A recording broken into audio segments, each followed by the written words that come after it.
You're listening to the Armchair GM Sports Network.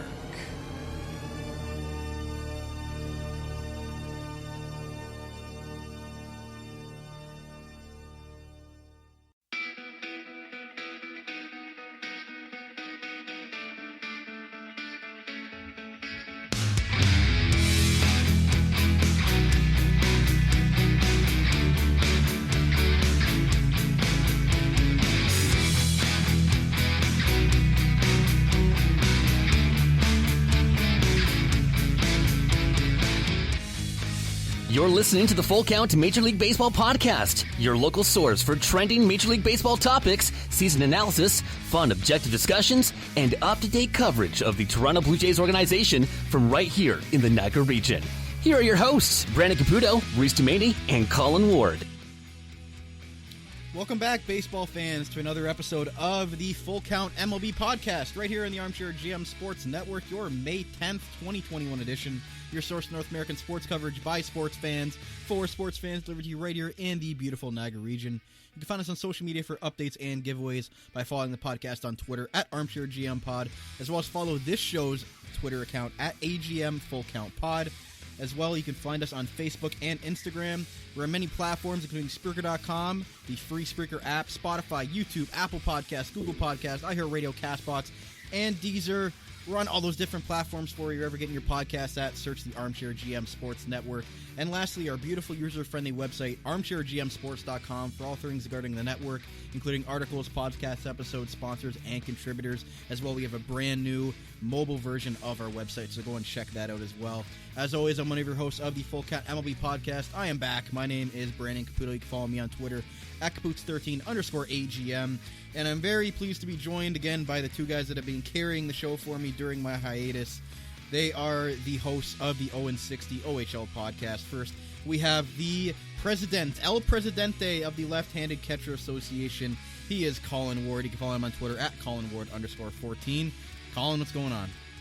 Hey, welcome back. I mean, I hope you enjoyed your vacation there. Had a good holiday, I hope. Welcome back, Skip. It wasn't really a vacation, but I'll take it, I guess. And last but very not least, the former technical producer at TSN 1150 and leader of the Lou Whitaker fan club. He is Reece Dumaney. You can follow him on Twitter at Reece Dumaney. Reece, welcome back. I know your Tigers are in last place in the American League, but it's nice to have you back. Hey, man, when you're cheering for sweet Lou Whitaker and trying to get him into the Hall of Fame, you always feel like a winner. So yeah, when you're a Tigers fan, you might as well just go and watch old tapes, and you'll be happy about your life, I guess. Yeah, watch that 35-5 start in 1984. There you go. Yeah, I mean, Good history for the Tigers. Let's hope they continue it in this decade. But with that said, ladies and gentlemen, welcome back to another episode of the Full Count MLB podcast. And on today's episode, we are going to be discussing the Albert Pujols release from the Los Angeles Angels of Anaheim. As well, the other LA team is struggling big time. The LA Dodgers have lost 5 in a row. Some interesting comments from Trevor Bauer. We'll get into that as well. And then, obviously, we talk Jays on this show every single week, so we'll be talking about the Blue Jays and their upcoming series with the Braves and the Phillies, a couple of National League teams, as well as Reece's rant this week ties into the Toronto Blue Jays, so you're going to want to tune into that. So with that said, guys, let's jump into our first segment today, and it's brought to you by Custom PPE, Canada's leading face mask provider, best prices and quickest turnaround built from right here in Niagara. Order today at customppe.ca. So let's quickly discuss kind of just what's been going on. I mean, again, I've been out of the loop here for about a month. You guys have been doing a great job doing a two-man show here without me, so kind of a little update for me on what's going on in the MLB with the standings. Colin, what are kind of your takeaways from what's going on in the league right now? Obviously, we're going to talk about the Dodgers losing 5 straight, but just your general thoughts on some teams that are surprising you, good and bad. Well, a lot of teams are starting to fall out of the mix now. I mean, Kansas City was in first place in the Central when we last recorded. I mean, now they've lost 8 in a row. So, and Chicago's also has won 3 in a row. So things are starting to even out a little bit. The teams that are projected to be winners, be top teams, are starting to be the top teams. I mean, the Yankees have won 2 in a row. They're 3.5 back from Boston. So, I mean, it's starting to get there where teams are starting to come where the projections were supposed to be. So that's nice. Reece, go ahead. Sorry. A quick ad. It's so nice that you got to do the intro there. Whew. Colin didn't like doing it. That was funny. Oh yeah, it was like blah blah blah blah blah blah. Okay, all right. That was me doing the intro. Intro for myself. Oh, were you coming in as the lefty specialist in the eighth, and still getting lit up? Yeah, I got lit up. I gave up about 3 bombs, the equivalent to how I read that intro. It's all good. It's all good. You'll get there. I'm going to get DFA'd. You're up and coming like Nate Pearson. We can't ask you to throw 100 all the time. But we'll get into that later. Reece, what have you been seeing from the league standings, and what's kind of stuck out to you a little bit here? Yeah, Colin sort of mentioned it. You see the Yankees are in second place, Kansas City in third place in the Central. The Minnesota Twins, wow, they need to start picking it up as you start to see the White Sox start to win ball games. You look at Minnesota down in fourth place in the AL Central, only 2 wins more than the Detroit Tigers. Now they've played 2 less games than Detroit, but still to be 2 games ahead of a team who is awful and have a minus 68 run differential. They are destined for that first overall pick in the 2022 MLB draft. But yeah, rest of the league, the Oakland A's still atop the West, 2 games up on Houston. The Los Angeles Angels are in last in that. Yeah, they got to wake it. See the differential? Yeah, minus 27. It's no Tigers numbers, but it isn't good. Yeah, it's not very good. The NL East, the Mets, Phillies, Braves, they're leading it, which everyone expected that to happen, to be a 3-team race in that division. And yeah, I mean, we'll get into the NL West with the Dodgers slipping and not playing very well in the last week to 10 days. So Giants, 1.5 games up on San Diego, and they're playing really good baseball. Thank God they have Buster Posey back because he's been unreal. Yep, we're seeing the Buster Posey of old.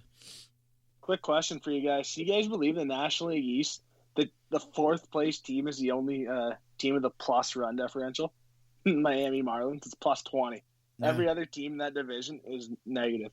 That's crazy. I mean, to me, those teams have underachieved so far. I mean, you look at the Braves; they're 500. The Phillies are 1 game over, and even the Mets, 16-13. I think people expected kind of more from these teams. I know they're playing each other, so it's kind of hard to break away when you're kind of playing these tough teams over and over again. But for me, especially the Braves are the team that I'm looking at, and I can't believe that they're 17-17. Their bullpen is atrocious. They went and finally signed Shane Green. Philly too. And Philly, you guys discussed that on the show last week. But yeah, a couple of teams I feel like haven't really hit their stride yet, but they're still considerably, looking pretty good in their divisions despite that. Well, the Mets got Francisco Lindor going a little bit with the home run, so that's nice to see. I mean, once those guys get going and Carrasco comes back, all of a sudden you got a pretty solid staff, one of the best in baseball, right? Mm-hmm. With a good lineup, so they'll get wins eventually. And Reece, I mean, the Tigers, they're 2-8 in their last 10, but they're not the worst team in the league. That belongs to the Kansas City Royals, 1-9 in their last 10 games. Yikes! Not a good look for the Royals. They're now 16-17 after a 15-8 start.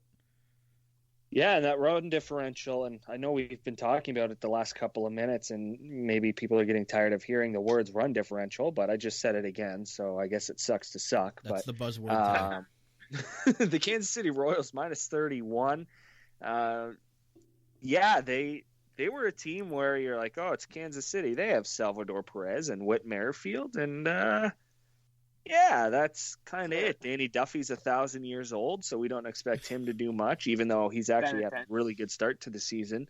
It's they've got the bullpen that they're not trying to recreate the pen from their World Series team, but there's a couple guys there that were on the team that won the ring a few years ago. So it's not, living in the past by any means, but it's sort of getting fans engaged in a team that's not expected to compete, much like Detroit, much like Baltimore, Texas, Seattle. So it's all about figuring out a way to still be competitive where you're not having 40,000 people pack the ballpark. It's about competing in games. You're not going to win 162 games. That's never going to happen. But if your team loses 1-run games, 2-run games, and the baseball is interesting and it's not boring, then I think you have a shot to still make a little bit of noise in terms of where you finish in the standings and how many runs you score and, the amount of 1-run games or 2-run games that you're in, because those are the exciting matchups that you like to see. So Kansas City, they're going to be playing 500 baseball more than likely the entire season. So which is a good year. The AL Central is going to be a fun division. It hasn't been a fun division the last few years, but this year it's going to be a really fun division to watch. Mm-hmm. Yeah. All baseball right now is going to be fun. The Central and the American League and the East and the National League, those are going to be interesting. And obviously the West, too. San Francisco is still holding on. And that's going to be interesting. That's a good segue, Colin, because obviously we talk about teams that weren't projected. Reece was just talking about the Royals. They weren't really projected to be a great team. The expectations that were put on the LA Dodgers were massive this year. I believe their preseason win total, if I recall, was about around 100 to 105 projected wins for them going into this year. And right now they're sitting at 18-17. They're 2-8 in their last 10 games. They've lost 5 in a row. And the comments from Trevor Bauer, who they obviously signed this offseason, I don't necessarily want to speak for the team, but I'm pissed personally.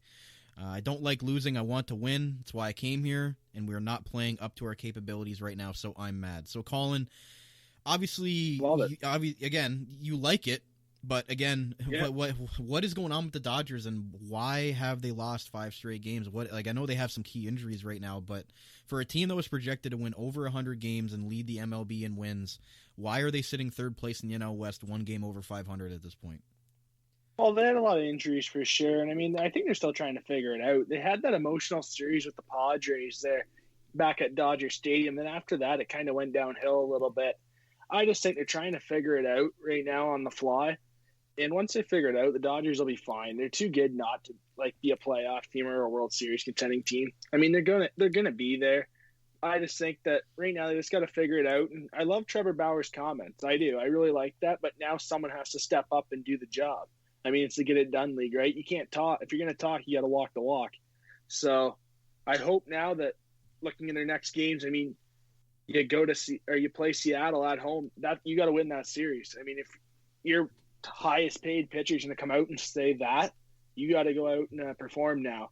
I mean, the team's got to rally behind that. If they don't and the clubhouse kind of gets divided, well, then that's not good, because y'all have to be in the same playing field, I guess, and you all have to be in the same mindset. You want to get wins, and if not everyone's on board, well, then it falls apart. But I love that. I love what Bauer said. I just hope the team rallies behind that and doesn't fold, because if they fold, they'll be in trouble. Then that's when losing skids get to 10 plus games. It gets ridiculous. Reece, this team started off 13-2. And again, we could be saying that are they more interesting right now that they're kind of struggling, as opposed to if they were, let's say, 25-8 on the year or something like that? Do you think that this is more appealing to people talking about Dodgers, them not living up to those expectations, as opposed to a team that had projected to dominate, and let's say that they had been dominating? Do you think that this is a better storyline for baseball, the fact that they aren't running away with it so far? Yeah, I compare this Dodgers start as of right now, and like you'd mentioned, as we sit here and talk right now, they are 18-17 on the season, but it almost reminds me of the Golden State Warriors. And you look at that record-setting season that they had, and I'm just trying to pull up the record for them to try and the 73-9 win team. You look at that and all the players that they had, and you're like, holy crap! Like this, you could almost see this coming with the amount of talent they had on their roster. And then the next year, it was kind of the attitude of, we won 73 games last year, but we're still too good. Where it's the regular season, we can make it into the playoffs, and then we'll turn it up. Kind of like the LeBron mentality, where it was we'll just light it up in the playoffs. Play when you have to. Yes, and for the Dodgers, the Tampa Bay Lightning too. Yeah, a little bit like the Lightning, where you're in the situation of, hey, we're comfortable. We like where we're at. We have good players. Mookie Betts, Justin Turner, Cody Bellinger. Our starting staff is unbelievable. We're in a good spot here where maybe we don't have to go 100 percent every night and every day. And it goes, well, no, you're still playing Major League Baseball teams. You're still playing professional hitters. And again, the San Francisco Giants, they got Buster Posey back. When he is at his best, is still a top 10, top 5 is a little bit of a stretch, but in my opinion, a top 10 catcher in the major leagues. And you think about it, every team has a catcher. That's 60 catchers. So in the top 10 is pretty good. So, and the San Diego, for the Dodgers, this isn't the year to feel comfortable. Whereas seasons back, you could say because they ran away with the division, where it goes, okay, competition isn't that good. Whereas this year, you've got the Padres. The Giants are a surprise. I wouldn't say the Diamondbacks and Rockies have been horrible, but they haven't been great. So it's kind of still a 3-team, not race. It's a little early to use the word race. They're but both on losing skids too. Yeah, there's 3 teams now that are competing for the division lead, and this is not the year to feel comfortable. You have to be on your A game every night against all of these teams. Yeah. If they're 2.5 games out at the All-Star break, then you're worried. Or at the trade deadline, then you're worried, but they'll be fine. I think they'll be fine. Especially because you expected one of these teams to have to play in the wild card game. So could we possibly see, 3 teams from the NL West playing in the playoffs as far as 2 in the wild card game and 1 as the division winner? It's tough. That's tough because the National League's better than the American League, in my opinion. I mean, the National League's got teams. I mean, the Phillies spent so much money on Real Amuto coming back and Didi Gregorius coming back. Obviously spent a lot on Bryce Harper. Bryce Harper's having a good year so far. They're a team that could be in the wild card. Atlanta's a team that's definitely going to be in the division or wild card. The Mets, similar. Milwaukee, San Diego. That's tough. There's 5 teams there that you would say are going to be in the wild card hunt that aren't going to win their division. So that's crazy to think that a lot of good teams are going to be watching postseason baseball this year, the National League. I mean, San Francisco being 2.5 up on the Dodgers is now a team that's going to have talks. Mm-hmm. And quickly, before we wrap up on that, Reece, are you okay with Bauer's comments? Do you want them to be pissed? Obviously, you don't want them to just be, flying by the seat of their pants and just kind of going through the motions here, making so much money. You want them to want to be able to win these games and not just kind of ride through the season. Are you okay with his comments of being mad? Yeah, I'm okay with that. I've done that too. I've said when I've been playing, I've been mad at a couple of teams that I had been on. Obviously, with third-year midget, third-year junior, where I'm considered the veteran, I guess you could say. Where it's almost because clearly he didn't directly say this to his team. He may have behind closed doors. We don't know that, but it's tough to be pissed because that could translate over to the field where you're just you're trying to do too much, almost like Francisco Lindor. I think he's trying to do a little bit too much to try and fit in with the Mets and the New York fan base. But you can be angry. And for Trevor Bauer, he gets to be angry on the field every 5th day, whereas Bellinger, Turner, Betts, they're frustrated on the field every day. So it's a matter of controlling it to when you're not playing so it doesn't affect your at-bats or, your starts, I guess. Yeah, to touch up on that too, Reece, it reminds me in 2015, before the Jays went on that run, when Josh Donaldson spoke out in the Jays clubhouse, when Josh Donaldson said to the media, it's not the try league, it's the get it done league, which is one of the best quotes I've ever heard from a Blue Jay player. And it's stuff like that goes a long way. I just want to add that changed the Jays season too.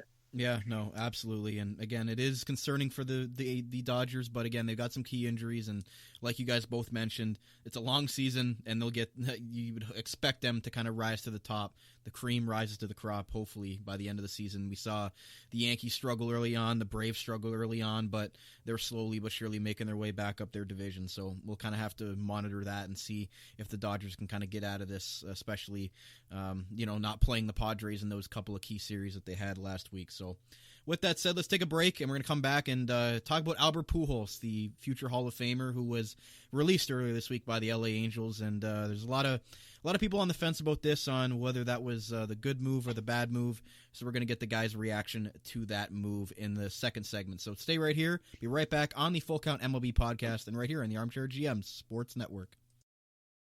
Come prop up on Thrive Fantasy this season. Thrive is a daily fantasy sports and esports app for player props. With Thrive, you can eliminate the countless hours of research and focus only on the top-tier athletes who have the biggest impact on the game. Choose between lineups of 5 or 10 players to build your daily lineups. Each prop is assigned a fantasy value for both the over and the under based on the likelihood of it occurring. Hit the most props and rack up the most points to win a share of the prize pool. Thrive has over $20,000 in guaranteed prizes weekly and has awarded over $4 million to date. At the Armchair GM Sports Network, we have you covered. Use our promo code AGM Sports when you sign up today, and you'll receive an instant price match on your first deposit of $20 to $50. Again, the code is AGM Sports to receive the price match on your first deposit. Download the Thrive Fantasy app on the Apple or Google Play Store in both Canada and the United States, or by visiting their website at thrivefantasy.com for online betting. Sign up and prop up today with Thrive Fantasy. You're listening to the Armchair GM Sports Network, the Niagara region's best local source for North American sports podcasting coverage. By sports fans, for sports fans.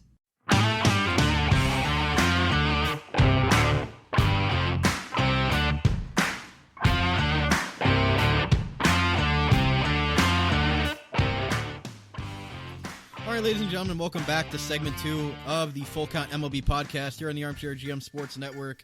Colin rocking out to the Full Count MLB podcast bumper theme as always. But Brandon, Reece, and Colin back with you here. And this second segment on today's show is brought to you by Carmine's Pizzeria Italiano, home of the best pizza wing combos in Niagara Falls, Ontario. From Niagara this week, 4 years running. Visit them at carmine'spizzeria.ca and like them on Facebook for unique promotions. Carmine's Pizzeria Italiano, way too good. Speaking of something that's not way too good, guys, and that has been Albert Pujols in the last couple of seasons. Obviously, the guy is going to be no doubt Hall of Famer when he does decide to hang it up and is eligible, in my opinion. You look at his stats, he's been playing since 2001. And again, he hasn't officially announced his retirement, but last week, kind of controversial move, he was straight up released by the Los Angeles Angels. And there was a lot on both sides about whether that was the right decision or not. Obviously, he's making a ton of money, and he has not been living up to the production that they had. Again, he's age 41 now, a couple years left on his contract. You'd expect when you get to the end of these contracts, the guys just aren't going to be putting up the numbers that you had signed them originally to do when they had signed those massive deals so many years ago. He's been playing in LA since 2012. 5 home runs, 12 RBIs in 24 games.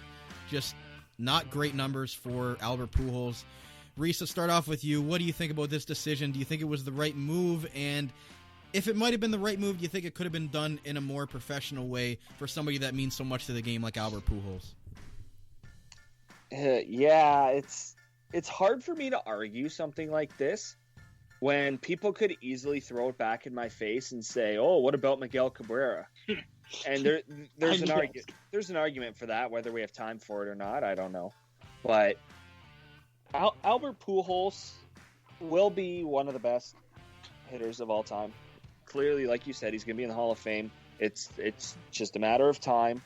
And for the Los Angeles Angels, you look at where he is in terms, like, this obviously has to go into the decision. I don't know that you can't ignore it. But he's chasing, much like Miguel Cabrera, he's chasing another milestone. He is 33 home runs away from 700, which is remarkable. 700 home runs in a career is absolutely insane. You should be in the Hall of Fame before you retire.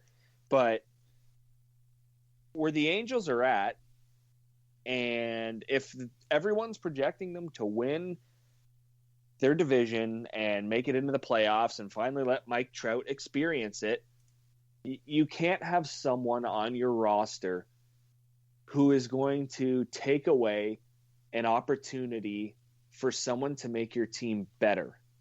And I don't know whether that's going to be like a 2-for-1 trade or something like that, or if they go out and sign a veteran free agent, a little bit younger hitter. I don't know. I'm not in the Angels front office. I don't really know what they're thinking, but Albert Pujols, 33 home runs would have been a little tough. If it would have been 10, he stays 100%. But it's clogging a spot.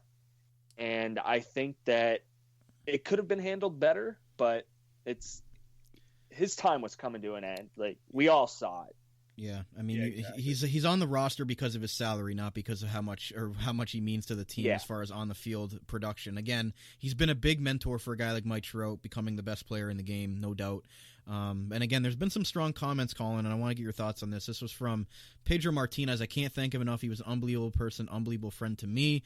And then Adrian Beltre, what has happened to him is shameful and shows the ugly side of baseball. No matter what, he will always be a true legend. And even Boston Red Sox great David Ortiz said, I do not agree on the move that just happened.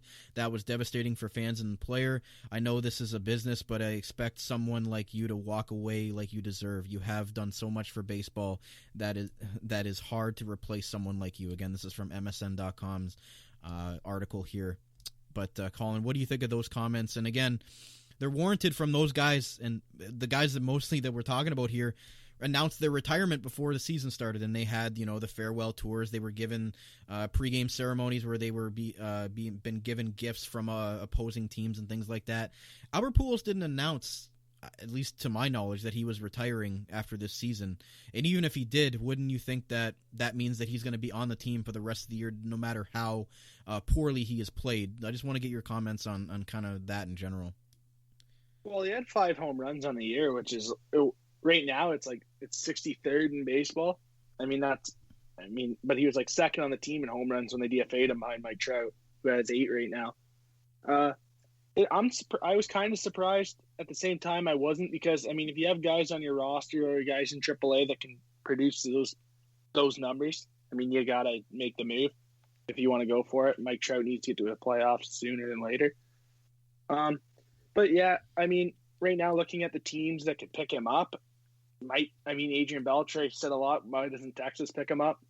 That could be an option, be a DH. But I truly believe that Albert Pujols, I don't think he wants to retire. I think in the back of his mind, the main goal was 700 home runs, and I hope he does it for baseball.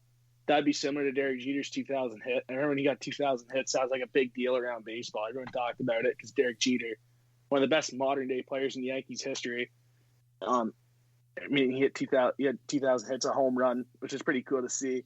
I think Albert Pujols, 33 home runs away. That's 2 seasons away, probably like August, September next year he gets that. It'll be interesting to see, but I just think that some team will take the chance on him for this year. A team that isn't performing very well right now. Kansas City, I don't know if they would. Just because Kansas City, that ballpark's big, you're not going to hit 33 home runs this year in that ballpark. There's not a chance. But I'm just trying to think, like, teams that need a veteran that can come in. Those are the type of teams that he can go to, and I think those options are very well open for Albert Pujols. Reece, what do you think about Beltre's comments that shows the ugly side of baseball? What do you think about that? Do you think that's warranted in this scenario, or do you think that the Angels were kind of right to move on like they did? Maybe, again, it's a Hall of Fame type player, so it's always going to be met with some criticism, but do you think that the situation, they really had no other choice given the salary that he's making and the fact that he's got an on-base percentage right now this year of .250? Yeah, it's warranted. It's true. And again, not a lot of people realize that if you own a Major League Baseball team, you own a business. Essentially, you're there to make money. Obviously, you love the game of baseball. Okay, I hope you love the game of baseball. That helps. But you're there to sell hot dogs. You're there to sell beer. You're there to sell tickets, jerseys, hats. Any way to make money for your business and for yourself. Now, I know a lot of that has to do with TV deals. A lot of that has to do with these big, large companies and corporations sponsoring. And people will go to pay to watch Albert Pujols play.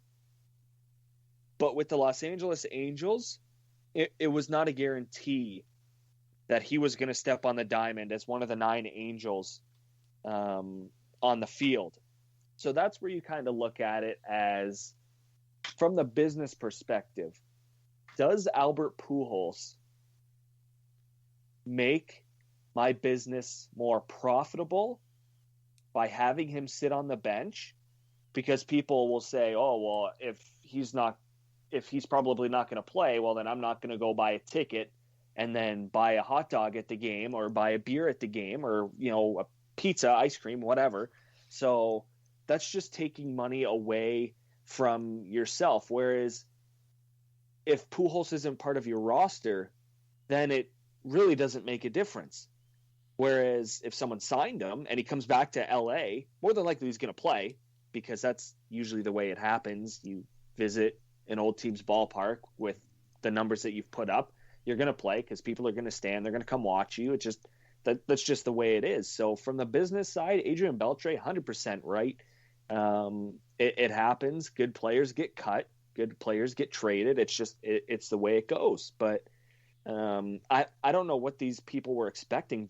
It's like they wanted Albert to say, "Hey, yeah, I'm retiring and going to go on this big farewell tour and do all of this and that." And he didn't do that. So why are we complaining about something that didn't happen? Whereas it may be a little bit different. Yeah, if he said, "Okay, this is it. I'm done after this year." Mm-hmm. And I mean, I even look at Alex Rodriguez of the Yankees. He was basically told, "Hey, we're going to release you, and either you can go out gracefully after this weekend, or you can kind of get the treatment that kind of Albert Pujols is getting." And A-Rod decided to take it in the high road on that, even though he was very close to a milestone himself. Decided to go out, has the Yankees kind of let him go the last series at home, and kind of he rode off into the sunset. But it doesn't look like Albert Pujols wanted to do something like that. We don't know if they had that conversation behind the scenes where they asked him the same type of scenario where, "Hey, do you want to retire gracefully? We'll give you this and that. We'll let you play in one more game." Maybe he just didn't want to. Maybe, like you guys keep mentioning, he's 33 home runs away from 700. Maybe he really wants to keep playing, and the Angels really, exercised any and all options that they could, and they had to cut bait. I can tell you right now, if they're the DH in the National League this year, I mean, the St. Louis Cardinals would be a destination for a DH. I mean, he wouldn't play first base with Goldschmidt, but he'd be on their radar. St. Louis would have been interesting for a return, but obviously that's out the window with no DH. Mm-hmm. Yeah, but you're not going to take a spot away from Paul Goldschmidt, who he obviously that's what I said, only through the DH. Season, but yeah, exactly. He's valuable in the World Series. Yeah, when you go play in an American League ballpark. Yeah, that's the only. Yeah. But again, do you guys really see him getting signed by somebody this year? And like you keep mentioning, it has to be an American League team. There's no way that a National League team is signing him unless he's going to come off the bench. But is he even going to want that at this point, or is he even going to be effective in doing that? So, yeah, and the bottom teams in the American League, Baltimore, Detroit, and then Los Angeles, obviously right now the Angels. But Detroit, no. Baltimore, no. They went through the Chris Davis situation. So I don't know. But would he even want to go to a team that's not going to make the playoffs? Would you think, Reece, if he's coming back? That's the only option. If he's coming back, would he only come back to play for a playoff team, or is he more concerned about playing for a Texas Rangers team just to try to get that 33 home runs? Do you think that he doesn't want to tarnish his legacy by doing something like that, or do you really think that he's got some goals that he wants to achieve before he officially hangs it up here? I really think the only goal for him would be that 700 home runs. Yeah. He's won a World Series. He's not chasing a ring. He might be. He might want another one. But if you're looking at it from, we have to get him a ring, he's a Hall of Famer. Well, no, he's already won one in St. Louis, 2006. They beat the Detroit Tigers. Bring the chirps on. Let's go. They beat them 4-1. I didn't say but nothing. I know. I was waiting for Colin to say something. No, I had Detroit. You can't talk either. I cheer for all Detroit teams. Right. Well, at least they're my second. Go Lions, go Tigers, go Wings. Really? Ugh. They're my second team behind the Broncos. Reece, finish up what you were saying. He was nonsense. But yeah, he's a 10-time All-Star. He's won 3 MVPs. He's won 6 Silver Sluggers. Really, they keep track of weekly awards. That's kind of stupid. He's got 2 Gold Gloves. It's not about chasing awards and batting titles. He wants 700. There's no way if somebody asked him and said, "Well, are you thinking about 700?" There's no way he says no. Of course he's thinking. He wants to get to 700. Right. Of course he does. But will he get that on a contending team? No, because that takes it in New York. No. Short porch. Oh, well, yeah, I guess. But does he play? If he's on a contending team, do you really expect him to play enough games where he'll get to 700? And this is going to be over the next 2 years. Whether or not he plays this remaining amount of games in the season, there's no way he gets to 700 home runs before next October. So you look at it from that standpoint and say, if you're a contender, why do I want someone that I'm going to throw out there on like getaway day or a Sunday or whatever, so he can chase away 33 home runs, essentially playing 2 games a week? Yeah. It's a waste of money. It's a waste of time for you as an organization. It's a waste of time for him as a player when he knows that there's a good chance he's never going to get to 700 home runs playing twice a week.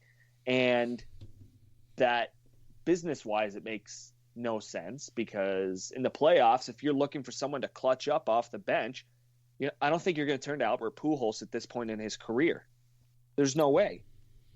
Yeah, I think so. It's tough. I think David Sampson, the former Miami Marlins president, said when they asked him about if he would sign Alex Rodriguez, he just said simply, no, the juice isn't worth the squeeze anymore. There couldn't be a worse signing at this point in his career than somebody like that, just kind of chasing a milestone when he's clearly not the same player that he was during his Hall of Fame career. It doesn't seem like he can even sell the tickets anymore to make it even worth it. Colin, before we wrap up, you got the last word here. Yeah, and also to add to that, every good team has guys that can play multiple positions. I mean, Albert Pujols is the first base DH. Really, do you really need an extra first baseman DH when you can get a guy that can play second, third, and short, or he's a center fielder who can play left and right field? Like, I don't see the value with the DH plus first base like that. I'd rather get a guy that's a second baseman that can play short and third, or play a corner outfield spot over a first base DH. In one word, does he get the 33 home runs? Colin, yes or no? Well, you got to put the pressure on me first. Sucker. That's what you get for liking the Lions. Essentially, yeah. Don't suck, Colin. No. Reece? Nope. Yeah, I think there's going to be 3 no's there. So, again, it's nothing against Albert Pujols personally. It's just, again, 41 years old, needing 33 home runs. Again, his stats aren't trending in the right direction. 250 on base, a 198 batting average. Just, again, he's got 5 in 24 games, but realistically, like Reece just mentioned, how many games is he going to be able to play a week? 2 games a week maybe on the team that he goes to. So, again, it's a debate to be had, but again, Albert Pujols being released by the Angels, and we'll see if he does get one more kick at the can from some team before riding off into the sunset and going into Cooperstown, undoubtedly, for a Hall of Fame career. So, with that said, ladies and gentlemen, we're going to take our last commercial break on the show today. We're going to come back and get the Toronto Blue Jays update like we do every week on this show, and it ties well with this week's Reese's Rant. So stay right here. Be right back on the Full Count MLB podcast and right here in the Armchair GM Sports Network. J&L Flooring is a Niagara-based specialty flooring and design company. They take great pride in providing elite customer service and support. They are a specialty flooring and decor boutique shop with a beautiful showroom, great pricing, and a wide variety and truly unique selection of products. All their products are environmentally friendly and responsibly produced, so you can feel great about your flooring choices. Their goal as a local business is to build authentic relationships based on honesty and integrity that they foster with respect and authenticity, offering unique and wide range of quality products presented by a knowledgeable and patient team. They connect with their customers to simplify the process to make their life easier and to make their homes beautiful. Visit them at 4424 Montrose Road, Niagara Falls, or find out more at jnlflooring.com. Open Monday through Friday, 9 a.m. through 5 p.m., and Saturday, 9 a.m. to 3 p.m. 905-358-3299 J&L Flooring. The Spicy Olive Bar and Grill is located on the top of Clifton Hill and just a 5-minute walk from the majestic Niagara Falls. It is conveniently nestled in the heart of the tourist district. A family-owned and operated business, the Spicy Olive opened its doors in May of 2003 and has since been established as an authentic and unique Italian restaurant and bar. Its rustic ambiance and time-worn finishing provide a warm and inviting dining experience. Offering an array of delicious dishes, they specialize in authentic Italian cuisine, homemade sauces, fresh ingredients, and consistently providing a strong foundation on which they build their menu. As night falls, the Spicy Olive shifts to a lively lounge where drinks and live music come together to make a perfect evening. For more than 15 years, they have provided not only for their dedicated locals, but their customers from all over the world with authentic Italian food and great live entertainment. Open daily 5 p.m. to 10 p.m. for dinner and till 2 a.m. for drinks. Check out their new menu and book reservations on their website at Spicy Olive Bar and Grill, it's with an E at the end, .com, or call 905-371-2323 for reservations as well. The Spicy Olive Bar and Grill. You're listening to the Armchair GM Sports Network, the Niagara region's best local source for North American sports podcasting coverage. By sports fans, for sports fans.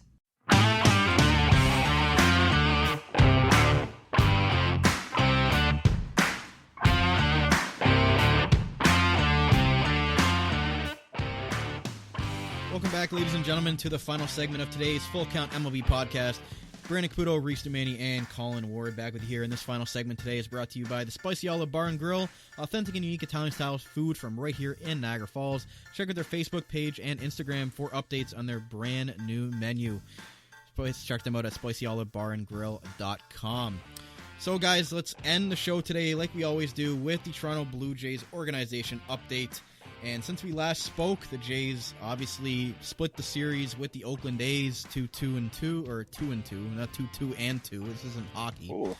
2-2, and then they lost 2 of 3 to the Houston Astros. A lot of twos going on here for the Jays in the last 2 series here, Colin. So I think we're going to start off, though, with something that is grinding Reese's gears. So with that said, let's get into it. You're going to hear the alert. It's time for Reese's Rant.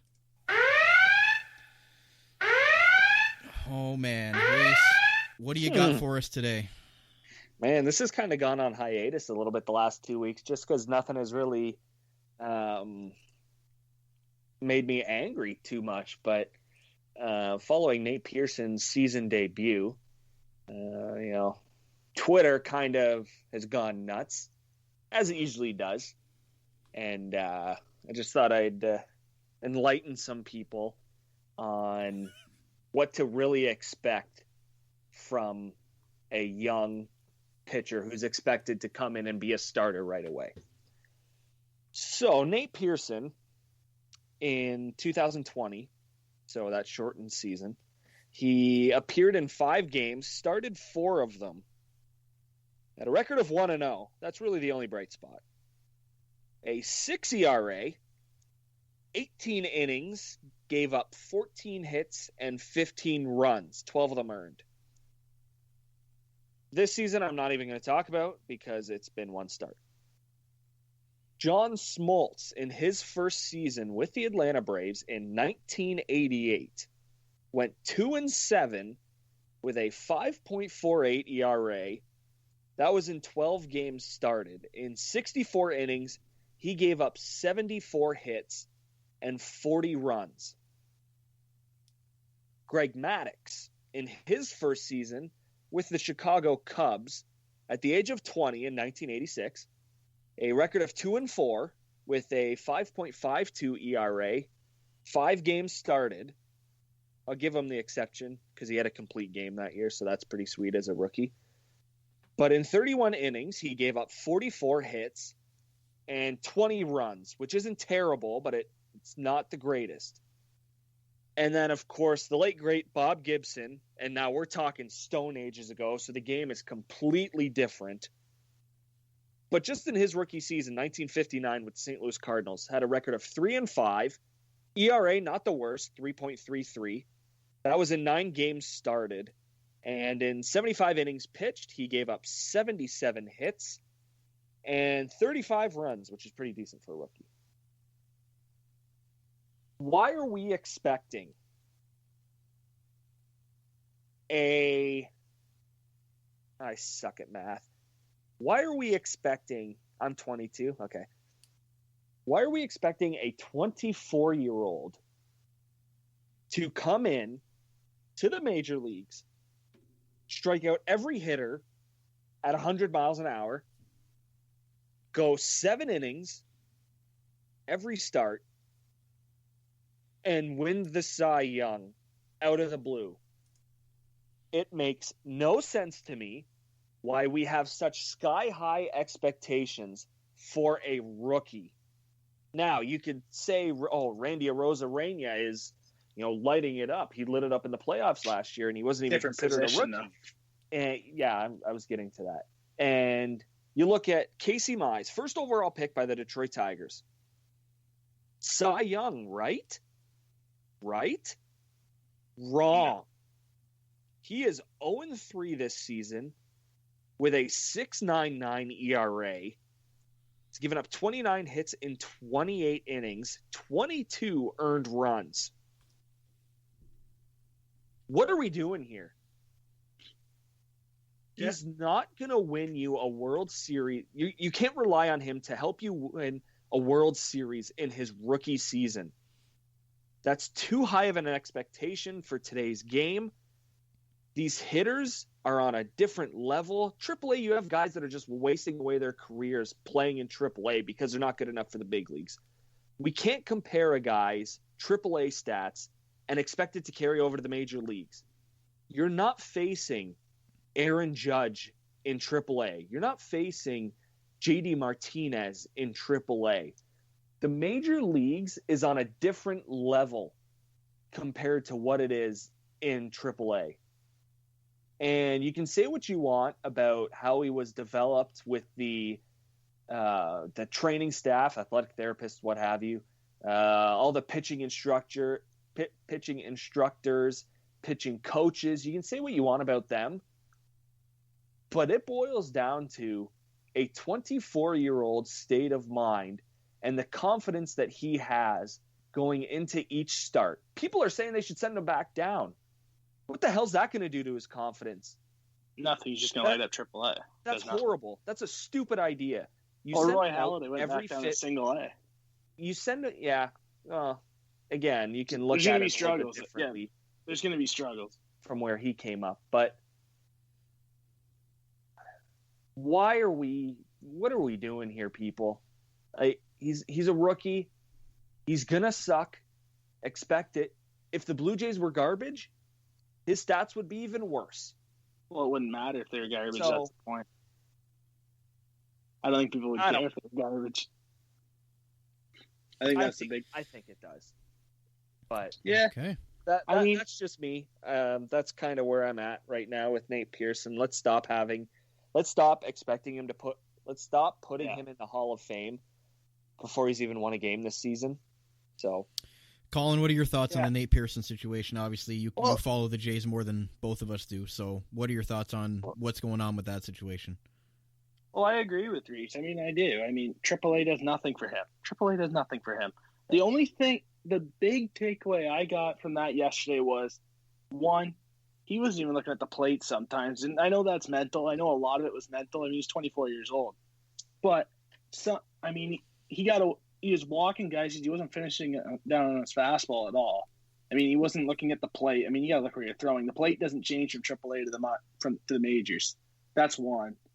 But I don't know. It's one outing. I mean, last year's first outing against Washington, it was good, and then it got rocky after that. So maybe it's going to be vice versa this year. I mean, his last outing of last year in the playoffs, I mean, he lit up Tampa Bay. So, I mean, they weren't meaningful innings, but I just want to see the positive things. I just want to see him. I mean, I don't care about the record. He's a young pitcher, and pitchers in general, you don't care about the record. You care about the other stuff like the WHIP, the ERA, runs per 9. But I don't know. I think he'll be fine. I just think it's one outing. But the only thing that concerns me is the AAA talks. I don't agree with that. I think you got to keep throwing him out there because he's here. He's not going back to Trenton, formerly Buffalo, but he's not going back there. That does nothing for him. He's not going down to single A like how Roy Halladay did. I don't think that's going to happen. I think he's here to stay. And he's going to get through it. I mean, I don't think it's going to be a reliever either. Like how Reece and I have been saying the last month. I mean, he'll be an opener. He goes there, gets his innings, lets it fly, and hopefully grows like that, learns on the fly. But we'll see. And again, they lost 2 or 3 to the Astros. They split with the A's, who have been bad this year, to say the least, so far in the AL West. Colin, does this concern you playing against the NL East teams in Philadelphia and Atlanta coming up? No, Philadelphia doesn't have a bullpen, so I'm not too worried about that. I mean, they're a good team, but they don't have a bullpen. The Jays just gotta get past the starter. Yeah, you get through 5 innings against Philadelphia, you're fine. I think then they're fine. But Atlanta's going to be tough. I mean, the Jays just swept Atlanta, right? And I mean, that's on the back of Atlanta's mind. They don't want to get swept again. They want to sweep them. So that's going to be interesting. I mean, that's going to be a good series. It's going to be a lot tighter. I think the Jays will be lucky to win 1 out of the 2 in that series. It'd be tough to win 2 out of 3 just because redemption. I mean, when teams lose like that, when they get swept, they take that personally. The good teams, they do, that is. But it's going to be interesting. I mean, the Phillies, they should win that series, but it's going to be a tough series. It's not a cakewalk. It's already announced that Robbie Ray is starting for the Jays for the first game in Atlanta. Does that concern you? No. Robbie, and that's another thing. I've been complaining about Pete Walker. Pete Walker's developed veteran pitchers. He just hasn't developed young pitchers. But it's going to be interesting. Robbie Ray, I think, is going to be fine. Him and Steven Matz have been great additions last year for Ray. This year, Steven Matz. The Matz deal reminds me a lot of the Marco Estrada deal. Those will be fine. I think they're okay. Ray will be fine. Reece, they're sitting at 17 and 16 right now. If they come out here, let's just say they come out of these 2 series here against Philadelphia and Atlanta, both 3-game series, what do you think would be a win for them? Maybe taking 3 of those 6, 4 of 6. Where would you think that would be a successful kind of 2 series against the strong NL East division this year? Yeah, I think you always aim for 4 of 6, and clearly that's the minimum. Obviously, you want to win all 6. If you could win 5 of 6, that's awesome. But if you win 4 of 6, that means that there's a good chance that you won both series. Now again, you could sweep one and then lose 2 of 3 in the next one, and that would still equal 4 wins. But more than likely, if you win 4 out of the 6 games, you won both series. So I think that's where you have to look at it for the Jays is can we give ourselves a chance to win in 4 out of those 6 ball games? Because if you win 4 out of 6 every week, that's unbelievable. You're headed to the playoffs. It's when you can get a series, like a series sweep of 3 or 4 games, that's when you start to say, all right, we're competing for a division title here, not just to get into the playoffs where when you're going for 2 of 3, losing every, 3rd or 4th day is kind of, okay, we're fighting for a playoff spot here in the wild card more than likely. So 4 of 6 is my expectation for a successful series. Will they get there? Yeah, they could. I see more of a 3 and 3. One series they may not play the greatest in, and I expect that to be the Atlanta series. But with Philadelphia, again, like Colin said, like we said last week, it's you get past Zach Eflin, you get past Wheeler, all of those Philadelphia starters, and you hit that bullpen, and you're living in fantasy land because it's runs for days the way they've played this year. Before we wrap up, Colin, your thoughts on George Springer and his situation. Obviously, started on the DL, came back on the DL. Obviously, he's the big-ticket guy. What are your thoughts on just how that kind of situation has started off the year? Well, quick on the Philly thing. The Jays right now, I would imagine, unless there's roster changes, the Jays are going to face Vinny Velasquez game 1, Aaron Nola game 2, and Chase Anderson game 3 on the Sunday. So that's a winnable matchup. Guys that I didn't mention. Love that. Name Miller and miss those guys. That's hilarious. Yeah, but you missed those guys. That's a bonus for the Jays. That's a bonus. Yeah, they should win that series with those. But the George Springer, man, I don't know. It's It's really unfortunate. I don't know what to say. I got to be careful with what I say. A little Twitter war there on Sunday. Yeah. Oh, yeah, it was. I mean, I just don't know what young pitcher, what young starter Pete Walker's developed at the major league level. I don't know. I mean, I'd rather develop a 24-year-old than a 33-year-old, in my opinion. But I saw that point, though. Like, oh, totally. Walker can only really develop them in spring training. Whereas you have to rely on your whole pitching system and philosophy and the rest of your pitching coaches to kind of help them along. And then Pete Walker's watching the side sessions and stuff. Like a fourth or fifth pitch or whatever, fixing one little mechanical error. Like, yeah, but the pitching coach is there for the side sessions and stuff. That's when you work. Yeah, I don't know. Well, yeah, he's not fixing in game. That's impossible. Oh, no, you can't do that. Yeah, you can't do that. That's why I mentioned side session. I don't know. Yeah, I don't know. I don't know what I saw them develop. The young starters, I don't know who they've developed. That's all.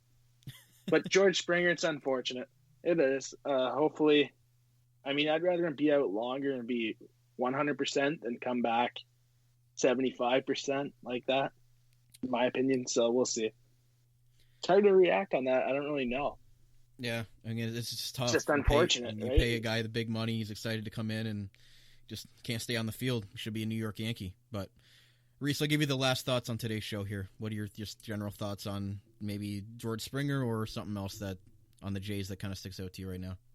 Yeah, George Springer, I mean, you'll get to a certain point in the season where if George Springer isn't playing, can you really have playoff Obviously, this is record dependent.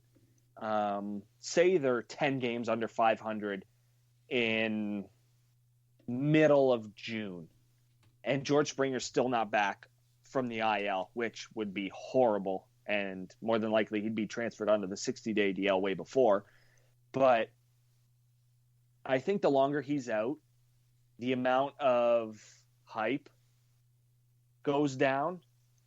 Again, just because you're missing him in your lineup, you're probably missing so many runs not having him in the lineup. So from a fan base, from a front office expectation, like front office, they're expecting to make the playoffs. They're expecting to even possibly get to the division series, the championship series. Obviously, they like to get to the World Series, but more than likely will not happen. That's where the pressure comes in for Springer. He obviously pitches himself. It's not just the team pitching the city to a free agent. It's the free agent marketing themselves to say, why it would be in the team's best interest to sign him. And from a standpoint of, hey, I have to be healthy to perform, but the team also going, well, you're here to help us win, so you won't be helping us win if you're not on the field. So it's a tough situation.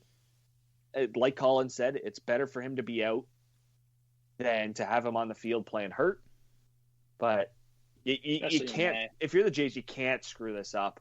Like, you can't have him play injured. If he does, that's a joke. That's embarrassing. Yep. How can you let that happen? So, yeah, and you can't afford to either with the money that you're paying him. So we'll have to see how that scenario plays out for George Springer on the 10-day DL.